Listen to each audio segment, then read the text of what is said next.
नमस्कार, आप देख रहे हैं न्यूज 24। आपके साथ मैं हूं प्रत्युष खरे। बुलेटिन की शुरुआत यूपी विधानसभा में हंगामे की तस्वीरों के साथ। आज यूपी विधानसभा सत्र का पहला दिन था, लेकिन कार्रवाई शुरू होते ही सदन में जोरदार हंगामा शुरू हो गया। राज्यपाल अभिभाषण पढ़ रहे थे। सभी राज्य की कानून व्यवस्था को लेकर समाजवादी पार्टी के विधायकों ने हंगामा कर दिया।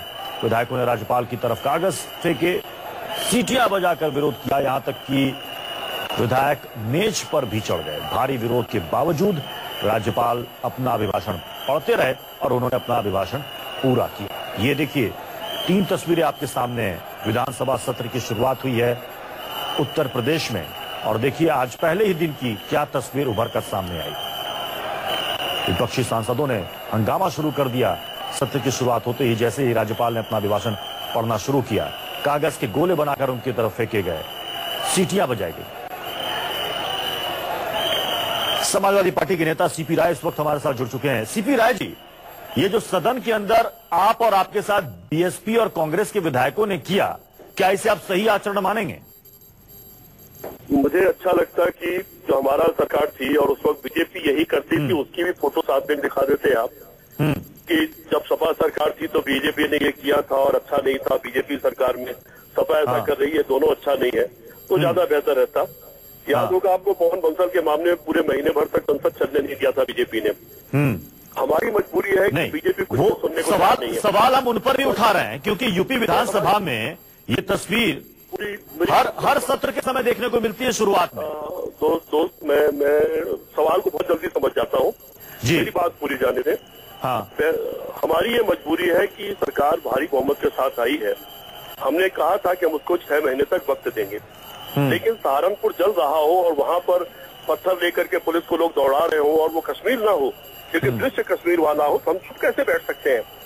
वहां पर दलितों पर अत्याचार हो रहा, उनके घर जलाए जा रहे, बिल्कुल बहस कीजिए, हम चुप रह सकते हैं? बिल्कुल बहस कीजिए सीपी राय जी, आपने जो मुद्दा उठाया है उस पर बहस कीजिए, जमकर बहस कीजिए, सत्ता पक्ष से आप जवाब मांगिए, लेकिन उसका एक तरीका होता है। ये सीटी बजाकर क्या मिलेगा? सीटी बजाने से आपको आपके सवाल का जवाब मिलेगा क्या? बहुमत के भारी दबाव से वो हमारी बात सुनने को तैयार जब कोई नहीं होता है, तो इसी तरह से एक बच्चा जो उसकी बात नहीं सुनी जाती चिल्लाता है। हमको भी बच्चा समझिए, कम सीट लेकर के हम लोग आए हैं। अच्छा। चिल्लाना हमारी मजबूरी है। और वो जो गोले फेंके जाते हैं वो गोले नहीं होते, उसके भीतर प्रोटेस्ट की चीजें लिखी होती है। गवर्नर क्योंकि गवर्नर तक पहुंच नहीं सकती उस तरह से, सत्ता पर पहुंचाएगा नहीं, तो फेंका जाता है कि इसको पढ़ लीजिए, हमारा ये विरोध है। और ये विरोध करना हमारी मजबूरी है। कल से बहस अगर सत्ता चलाएगी तो शांति से सदन चलेगा, ये हम आश्वस्त करते हैं। हाँ, मतलब सदन के अंदर सीटी बजाकर कागज के गोले फेंकने से अगर जनता की आवाज सरकार तक पहुंच जाए, उसका हल निकल जाए, तब तो बहुत ही अच्छा है। 2 दिन में ही सीटी बजाकर सारे समस्याओं का समाधान कर लीजिए। समाधान इससे नहीं होता, समाधान तो सत्ता पक्ष को करना, हमारा काम तो विरोध करना है। तो सवाल पूछिए, सवाल पूछिए सीपी राय जी, उनका सत्ता पक्ष से सवाल पूछिए। सत्ता पक्ष से सवाल पूछा जाता है, सत्ता पक्ष सवालों को दबा देती है, उनका जवाब नहीं देती, और जवाब देने पर उस पर कार्रवाई नहीं करती है। हमारे अखिलेश यादव ने सहारनपुर जाने की कोशिश की थी लोगों के जख्मों पर मरहम लगाने के लिए, लेकिन सत्ता पक्ष ने उनको 2 कदम आगे जाने नहीं दिया। हमारी मजबूरी है ये विरोध करना। जब भारी बहुमत का जरूर इतना ज्यादा हो कि सत्ता विपक्ष की आवाज दबाई जा रही हो, तो विपक्ष को आवाज उठाने का ये तरीका अपनाना पड़ता है। मुझे अफसोस है, व्यक्तिगत रूप से मैं आपसे कहना चाहता हूँ, सारी जनता सुन रही होगी, मैं शास्त्र का विद्यार्थी हूँ, व्यक्तिगत रूप से मैं इस तरह की चीजों के खिलाफ हूँ, लेकिन ये दोनों तरफ से होता है। सत्ता पक्ष की जिम्मेदारी सदन को चलाना है, विपक्ष की जिम्मेदारी नहीं है। ये बात आपने सही कहा कि आप सवाल बीजेपी पर कीजिए। जिस वक्त समाजवादी पार्टी की सरकार थी, विपक्ष में बीजेपी थी, उस वक्त भी यही था। हम सवाल यही कर रहे हैं कि आखिर सदन के अंदर ये आचरण का कौन सा ये तरीका है? आपको विरोध दर्ज कराना, उसके लिए सड़क है, आप जाइए वहां पर विरोध दर्ज कराइए, लेकिन कम से कम विधानसभा के अंदर, सदन के अंदर, जहां जनता ने आपको चुनकर भेजा है, जिम्मेदार पद पर भेजा है, वहां पर एक सलीके से आप सरकार से सवाल जवाब कीजिए, ना कि उसे अखाड़ा बना दीजिए। कागज के गोले उठाकर फेंकिए, सदन की मेज पर चढ़ जाइए, फिर सीटियां बजाइए, फिर ऐसे तो 7 दिन सत्र यूं ही पार हो जाएगा। 7 दिन में से 2 दिन छुट्टी, 5 दिन, अब 5 दिन की कार्रवाई यूं निकल जाएगी। ऐसे पार नहीं होगा। अगर सत्ता पक्ष कल से जिम्मेदारी का निर्वाह करेगा और वो सदन चलाना चाहेगा, तो हम आश्वस्त करते हैं समाजवादी पार्टी की तरफ से सदन चलाने के लिए पूरा सहयोग किया जाएगा। कैसे सदन चलाया जाता है पूरी जिम्मेदारी के साथ चलाया जाएगा, ये हम आश्वस्त करते हैं। मैं उसका पार्ट नहीं हूँ निर्णय लेने का, लेकिन उसके बावजूद मैं पार्टी के कार्यकर्ता के रूप में आश्वस्त करता हूँ। सीपी राय जी, आप हमारे साथ बने रहें। हमारे साथ बीजेपी की तरफ से विजय बहादुर पाठक जी भी आ गए हैं। विजय बहादुर पाठक जी, समाजवादी पार्टी की तरफ से ये कहा जा रहा है, सीपी राय हमारे साथ जुड़े, वो कह रहे हैं कि मैं भी व्यक्तिगत रूप से इसे सही नहीं मानता, लेकिन हमारी मजबूरी है क्योंकि सरकार सुनना ही नहीं चाहती, इसलिए सीटियां बजाकर और हंगामा करके सरकार को बताया जा रहा है। नहीं, देखिए, जहां तक आप सीपी राय की बात करेंगे तो सीपी राय अच्छे व्यक्ति हैं, इसलिए उन्होंने कहा कि मैं व्यक्तिगत रूप से सही नहीं मानता हूं।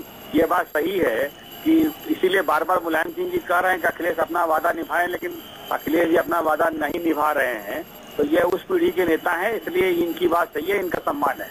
लेकिन आप ही बताइए कि आज पहले दिन सदन था, राज्यपाल का अभिभाषण था, जिन विषयों की चर्चा ये लोग चाहते हैं, हम सदन के बाहर भी चर्चा को तैयार है, सदन के भीतर भी चर्चा को तैयार है, पर चर्चा करें तो, और जब चर्चा होगी तो स्वाभाविक रूप से 2.5 महीने पहले की जो सरकार है उस पर भी बात होगी। वो उसमें सरकार फंसती, कहीं विपक्ष फंसता है, इसलिए लोग हंगामा खड़ा करके एक माहौल बनाना चाहते हैं।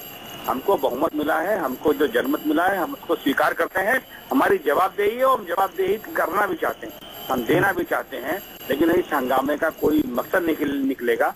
जनता भी समझ रही है। मुझे लगता है विपक्ष को ये बात समझनी चाहिए, जो सीपी राय जी कर रहे हैं उस बात को समझ करके सदन चलने देना चाहिए। सदन चले, जो सवाल सीपी राय जी जवाब दीजिएगा। उत्तर देंगे। जी बिल्कुल बिल्कुल, पाठक जी मेरे भाई है और मैं इनकी बात की इज्जत करता हूँ। मैं आश्वस्त करता हूँ कि सदन बिल्कुल स्मूथ चलेगा। मैं आगरा में बैठ के आश्वस्त कर रहा हूँ कि सदन बिल्कुल स्मूथ चलेगा। चलिए, विजय बहादुर पाठक जी, इन्होंने तो कह दिया कि अब सदन बिल्कुल सुचारू रूप से और शांतिपूर्ण तरीके से चलेगा, लेकिन एक सवाल इन्होंने भी उठाया कि जब आप विपक्ष में थे तो आपका भी आचरण ऐसा ही था। नहीं, दो बातें हैं। विपक्ष के नाते सरकार का ध्यान विपक्ष आगे करे। हाँ। नई सरकार पहली बार जब सदन में आहूत है और राज्यपाल का अभिभाषण है, तो राज्यपाल का अभिभाषण हो जाए, जो कहेंगे जिन प्रश्नों का उत्तर चाहेंगे उत्तर देने को तैयार है। चलिए, बहुत बहुत शुक्रिया सीपी राय जी, विजय बहादुर पाठक जी हमारे साथ जुड़ने के लिए। सीपी राय जिन्होंने कहा कि